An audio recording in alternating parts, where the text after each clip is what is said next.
A man right now can create life without a woman. Simulated sex on stage with a 15-year-old girl. When did the inception of Akon City first come to your mind?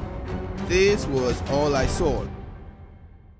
Akon was one of the main hit makers of the 2000s, and his voice could be recognized from the very first second. Mr. Lonely, I have nobody. I wanna make up right now, wish we never broke up right now. And what about his main hit song with Eminem, which is called Smack That? He flew out to Detroit to find Slim Shady. Just so you can understand, this track was fully produced by Marshall. So he was playing me all these beats, and then he just pulled the beat. Ding, ding, ding, ding, ding, ding, ding, ding. I was like, oh. Oh, so that was his beat? M produced that track. Oh, I didn't know that. Yes. Okay. M produced that track. Watch me smack that all on the floor. Smack that, give me some more. Smack that. Akon was so popular at that time that he battled against his own self for the first spot on the Billboard charts. Akon also decided, at the peak of his success, to establish his own label, where he promoted the careers of other talented artists, such as T-Pain and Lady Gaga.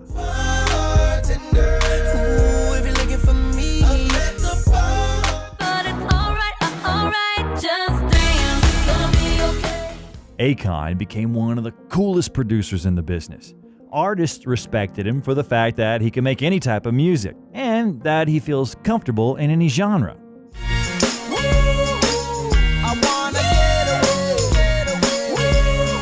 For Michael Jackson, Akon became the last person with whom he recorded in the studio. When he was no longer around, Akon returned to the studio to finish recording their collab song, Hold My Hand.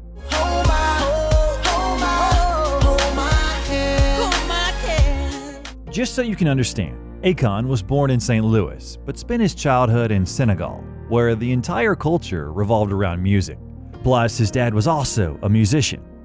Akon's family was always next to his dad when he performed on stage, which gave little Akon access to other famous artists. At the age of 5, he met teenage Michael Jackson. He didn't understand how lucky he was to meet such an artist. Sometime later, he realized who he saw with his own eyes, and he promised himself that they would work together someday. In the final year of the legendary singer's life, they became extremely close and worked on a lot of music together. As Akon says, Michael was the coolest and funniest person he has ever met. According to his words, Michael was the total opposite of what the world represented him as. Generally speaking, Akon's childhood was quite difficult. His dad relocated him in 1980, and his relocation caused him a lot of difficulties and stress. At school, he was treated as an outcast. He had to go through a lot of fights. He had such a feeling that he didn't have a single friend by his side, and that really troubled him. When he grew up, he began stealing cars. He moved to New Jersey and met a Puerto Rican there by the name of Screw, who accepted Akon like a brother.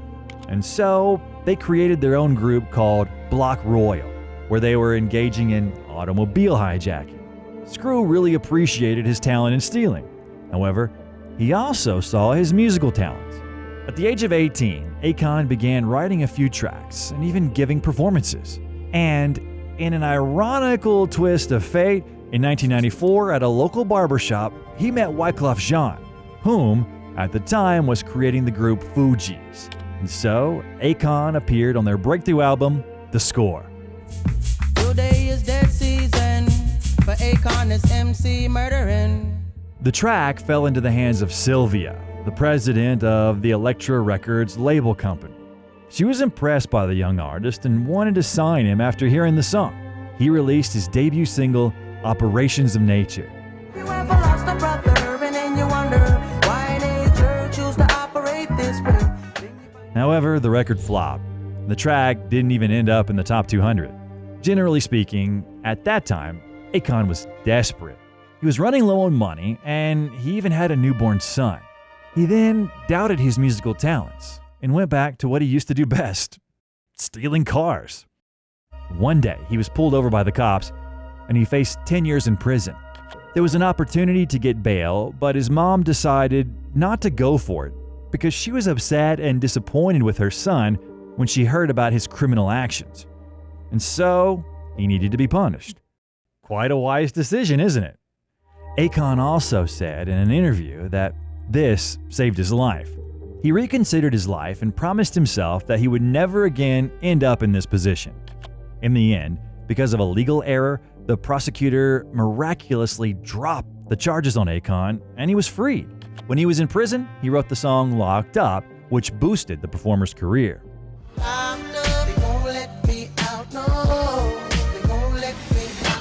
Further, Akon left the previous label and signed a contract with Upfront Records and secured a distribution deal with SRC Universal. And so, he released his debut album, Trouble.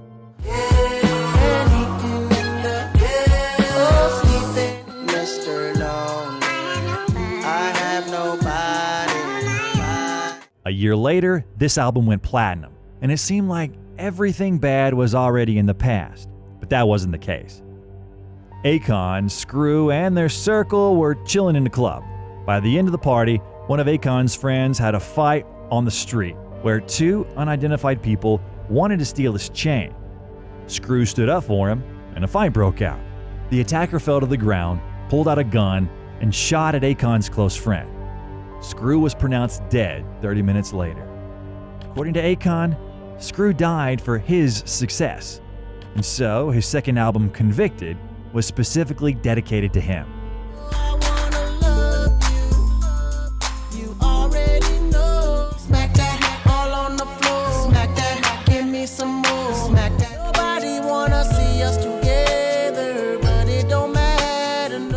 And just so you could understand, he could have also been killed. Tony Yayo talked about this in an interview for DJ Vlad. This could have happened during the filming of the I Still Kill music video together with 50 Cent. Don't even look at me wrong when I come through the hood. Ain't nothing changed, still holla at me. At that time, 50 had a beef going on with the criminal producer Jimmy Henchman. Nobody seen him. They so-called was following a car. I don't know which car, because there was like 3-4 different cars. And the gun went off in the car. So as the gun went off in the car, I guess it jammed and they backed out of what they wanted to do.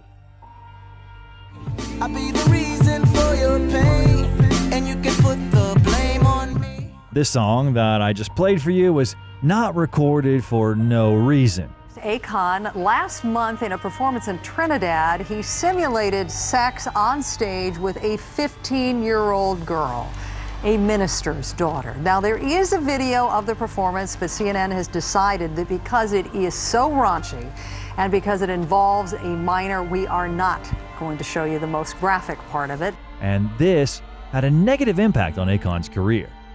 The artist said that he could not believe that she was a teenager, and he doesn't know how she even got into the club. He lost concerts for some time, and that led to him losing a few millions. In 2008, he released the album Freedom. I wanna make up right now, nah, nah. Wish we never broke up right now. So beautiful, so damn beautiful. A year later, he had an altercation with Suge Knight. Suge was representing a producer. His name is Detail. And Suge said that Akon owed Detail money. Akon was like, no, it's not really that black and white. There's more to it. And he explains that Detail was signing Akon. But when Akon signed with Detail, Detail was still working with Ray J. Ray J was working with Suge. Suge told Akon, since you signed with Detail, you should know that he owes Ray J $25K. Akon called Ray J to make sure this was right. And when it was confirmed, Akon told Ray J that when the next Akon album, produced by Detail, will be released, all the sales profits will go straight to Ray J until the debt is covered. So Ray J will get his $25K from Akon's sales. Everyone was in on this agreement, Suge included. But like a month later, Suge approached Akon in the club, demanding the money. That obviously weirded out Akon, and he reminded Suge of the agreement. Suge agreed again, but he added a new detail. He said, Ray J and I are 50-50 partners. Why don't you just directly pay me from the album sales and I'll pay Ray J his part? Akon refused. He said, no, I'll pay Ray J because I owe him the money, not you. Ray J can pay you your cut of the money, not me. All was cool until like a month later when Suge approached Akon again in a club. He was drunk and asked for the money again. Akon made fun of him and was like, "Are you broke? Why are you insisting over getting like 12.5?" Suge denied being broke, but said, "The way things work in this business is that you need fast money. You can't wait so long to be paid your debt." Akon said he'll see what he can do and how he can speed up the process.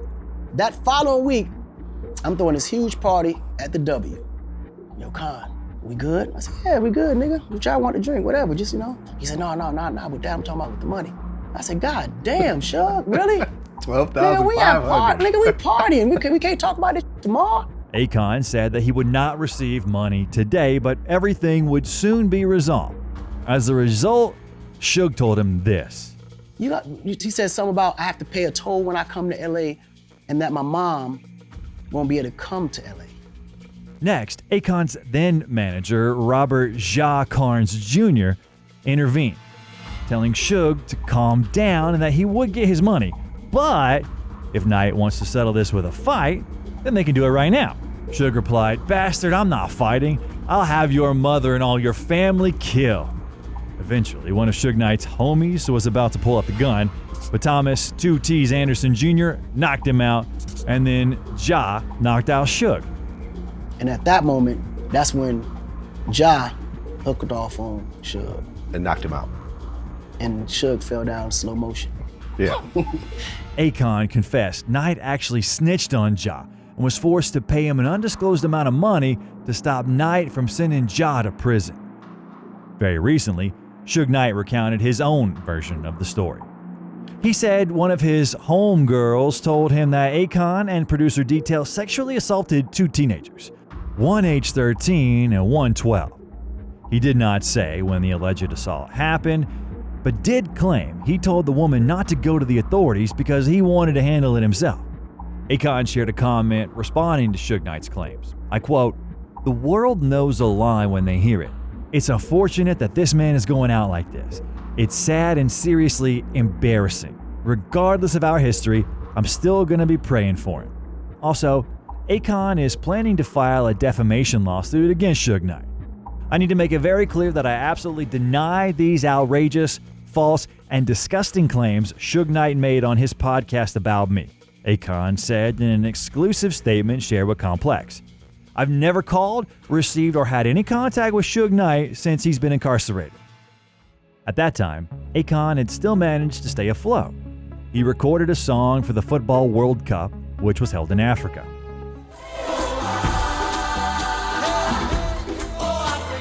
He also recorded a banger with David Guetta.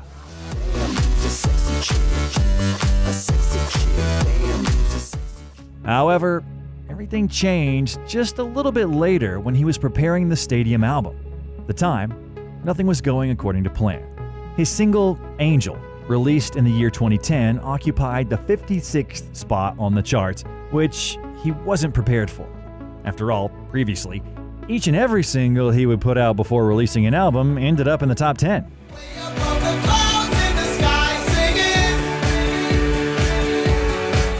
Since then, his solo tracks didn't end up on the charts.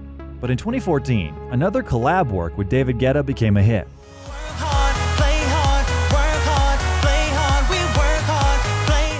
From the year 2014 and until now, he has released a total of 3 albums.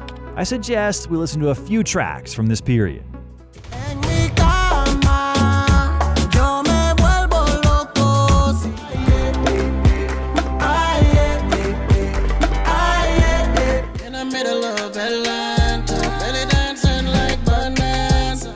Also, in that very same year, Akon launched the Akon Lighting Africa project to help Africans access low-cost yet sustainable energy through solar power.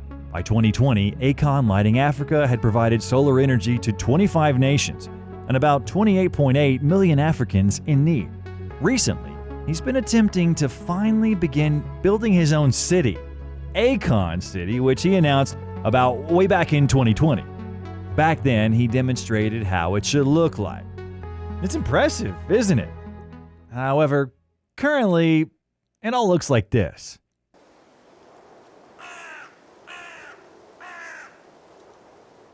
In the city that the singer planned to establish, they should have had their own cryptocurrency as their main form of exchange called Akon, which is already depreciated in value. Some people who invested in the project have been waiting for a long time now to get their money back because they lost faith in Akon. So I'm gonna definitely get more involved and figure out what that's about. But we do have instruments in place to make sure those people are happy, even if I gotta go in my own pocket. I'm dead serious. You'll pay out of your own pocket? Hell yeah, I would, because they believed in me. Why wouldn't I? In 2021, Divine Stevens, a music executive and Akon's former business partner, brought a $4 million lawsuit against the singer, claiming that he still owed him money from a 2018 settlement agreement. In March 2022, Stevens asked a judge to freeze Akon's New York assets, claiming that without the measure, Akon would have difficulty repaying an alleged debt. Stevens' lawyer, Jeffrey Movitt, alleged in his affidavit that Akon City and Akon exhibited many of the trademark characteristics of fraudulent business ventures such as Ponzi schemes and pyramid schemes. Akon City was likely a scam, Movitt alleged. Akon denied the allegations about Akon City. The following month, he paid $850,000 to settle part of the ongoing lawsuit. He said the motion to freeze his accounts had been made out of spite to damage his reputation. In December 2022, Akon said the COVID pandemic was to blame for the delays and that plans were 100,000% moving. Akon revealed in an interview that his city will be ready for residents by 2026 and complete by 2036. The scheme initially had backing from Senegal's outgoing president Macky Sall and the Society for the Development of Promotion of Coasts and Tourist Zones, which loaned the singer $2 million for the project. According to local media, SAPCO has sent Akon a formal notice that if the project has not advanced by next year, its contract with him will be terminated.